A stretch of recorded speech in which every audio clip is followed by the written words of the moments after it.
The chase is on. Welcome to Chasing Ballgame, the rapid fire sports betting podcast. I am Jimmy Brown, your host, and welcome to a Tuesday. And if you got 15 minutes, we got a show for you.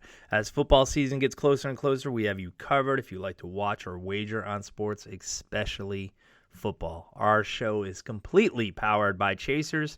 A chaser is someone that posts about sports or they share great information, and we go and find it. And this could be professionals like journalists or fans who just like their team, because we realize that fans know and understand their team probably better than anyone. So we are always chasing ball game. And we take all that information, we put it on display, we add a little bit of insight here and a few picks to give you exactly what you're looking for in a quick format. Let's get it all started with a rundown of today's show and what you can expect. First, we're going to start in the NBA. Look, I know the NBA is out of season, but that does not mean that it's something that you should ignore.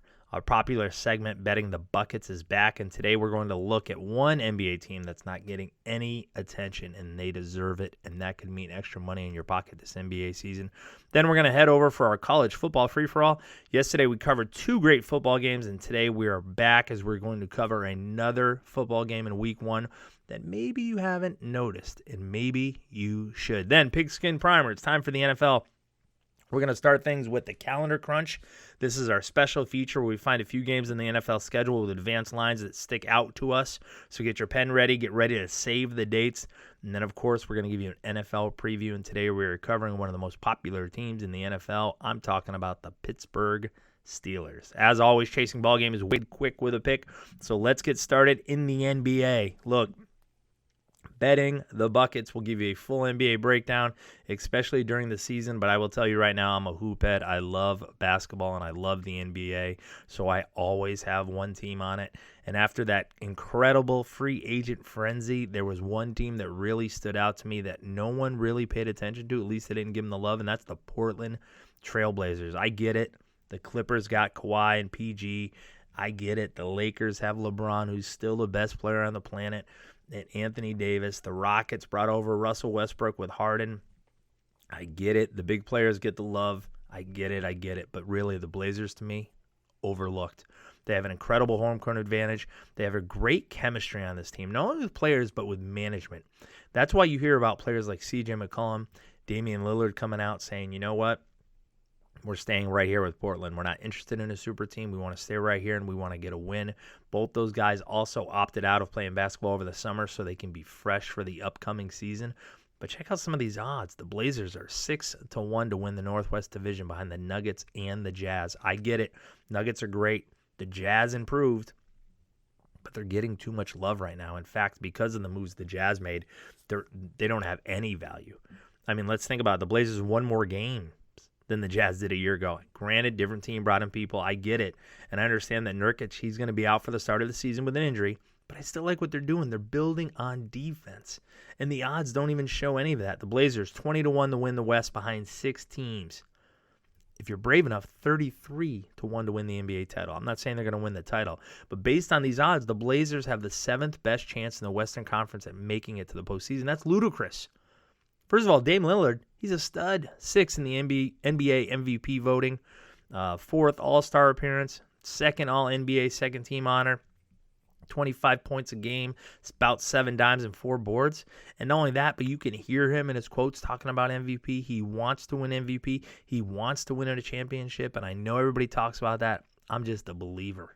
Not only that, but I thought the team did great job by bringing back C.J. McCollum, bringing back Rodney Hood, and unlike everybody else on the planet, I'm high on Hassan Whiteside. I like him. I like Whiteside. I believe the change in atmosphere will be good for him because obviously they gave up on him in Miami. I mean, the guy's a 7-footer. He's going to play defense. In fact, he finished 7th among all players last season in defensive real plus minus metric.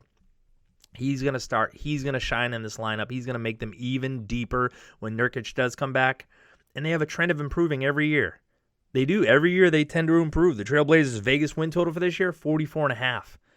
But Portland will look to beat their win total for the 6th time in the past 7 seasons. I'm buying in. Give me the over 44.5 wins for the Blazers, and I will take a shot on this team to win the Northwest Division. I think they win the division. I think they're close to 50 wins, if not over. Give me the Blazers. Now it's time to look into our college football section, the college football free-for-all. And look, the season is just 2 weeks away, and that gives us plenty of time to cover all the games in week 1, so we're hitting as many as we can. Yesterday, we talked about Florida, University of Miami. We talked about UCLA versus the Cincinnati Bearcats.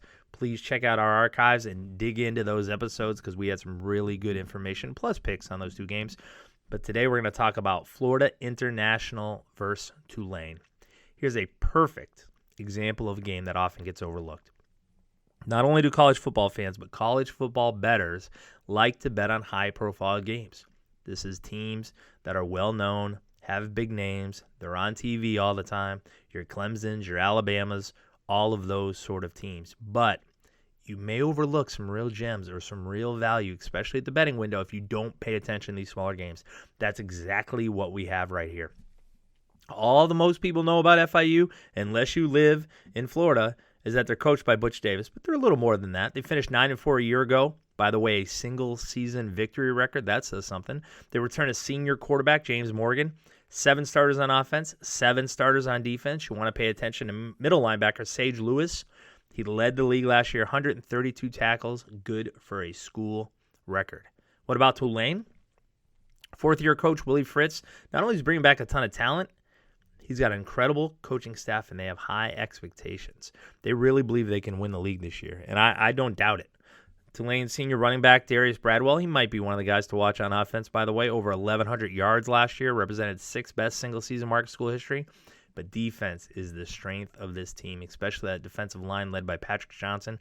The Green Wave returns 17 starters from last year's squad. They are very deep, and I love to bet on a deep team because if anybody has a bad game, if anybody gets hurt, they just reload, and that's perfect. That's going to be the difference in this game is the tough, nasty defense of the Green Wave. FIU is a good team, but defense wins ball games, especially early in the season. The Green Wave, by the way, 12-5 against the spread in the last 17 games against Conference USA. They love games like this. They're at home. They're only dropping 3. Take Tulane minus the 3 points. Now let's move on to the NFL with our Pigskin Primer, and we're going to begin with a segment we call the Calendar Crunch. This is where we look at a few games in the NFL schedule.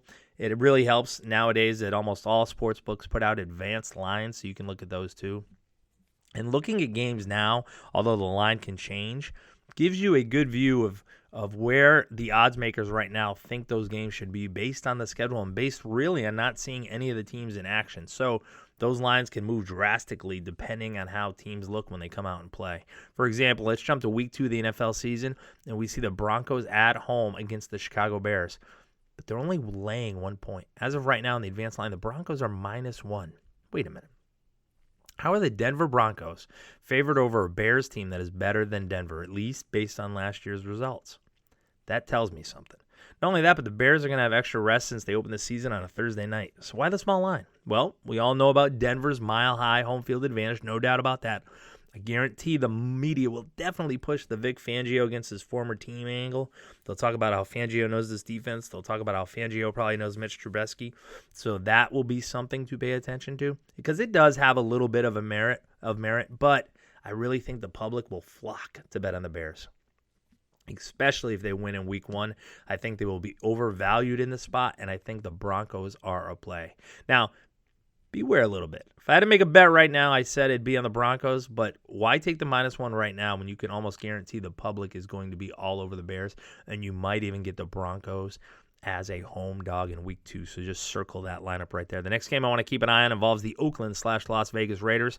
Look, the Raiders got crushed by the schedule makers this year, and I mean crushed. And it'll probably show this season. If you don't know, the Raiders host the Chiefs on September 15th, and they don't play in Oakland again until November 3rd. They basically have 5 straight road games, which includes a trip to London in between.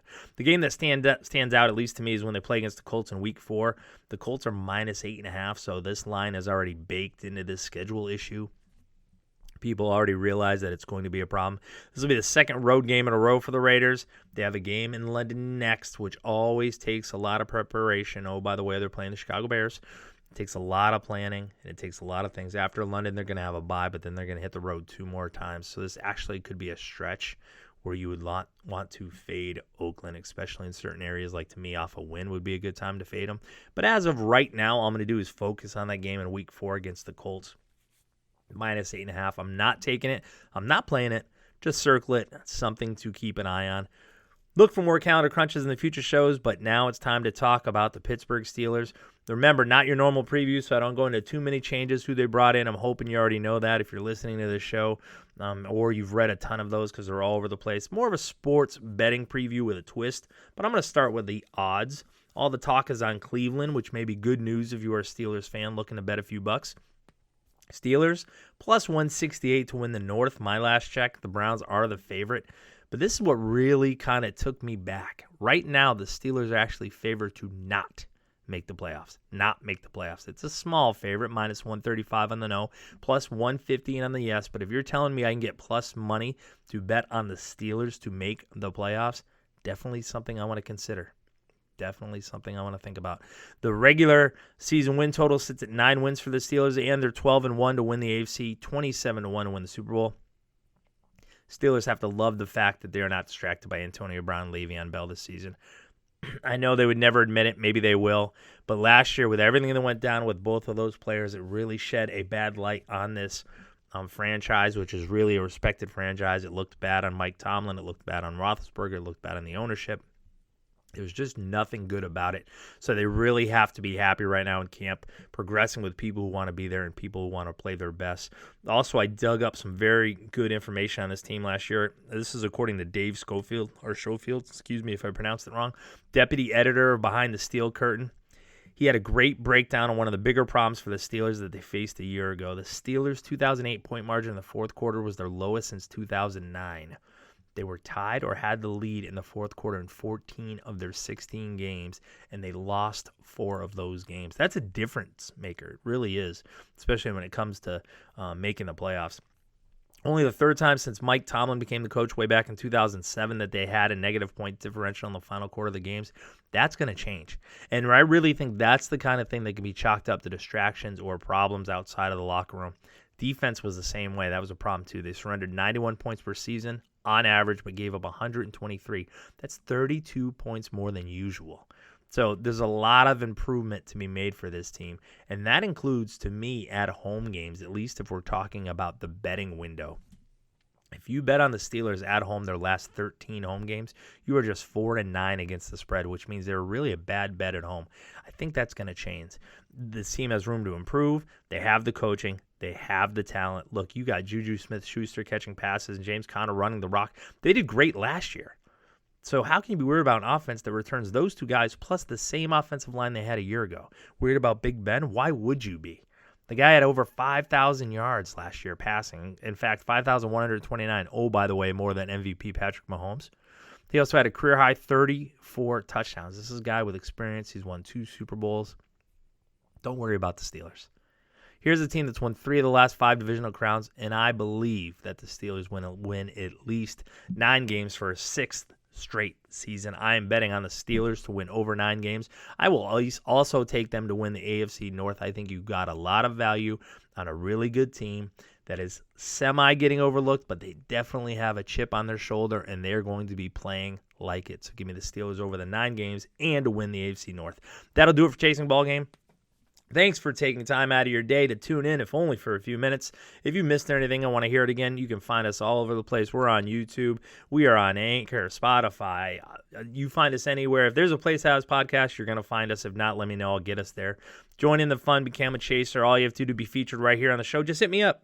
You can find me on Twitter or Facebook at Chasing Ballgame, just like some of the other chasers who I've mentioned, or just put out some good information, and I'll find you like I did with Dan. By the way, follow him at STLR Superfan Dad because he's a Steeler Superfan Dad, and he does great work over there. He deserves the follow. Make sure you do that. Also, make sure you subscribe to our show so you don't miss an episode as we get closer to the kickoff of the football season, because we will be back at it again with more college football free-for-all. Of course, we'll be digging in the NFL with another preview and some picks to get you ready for the season. Until then, win big at the betting window and keep on chasing.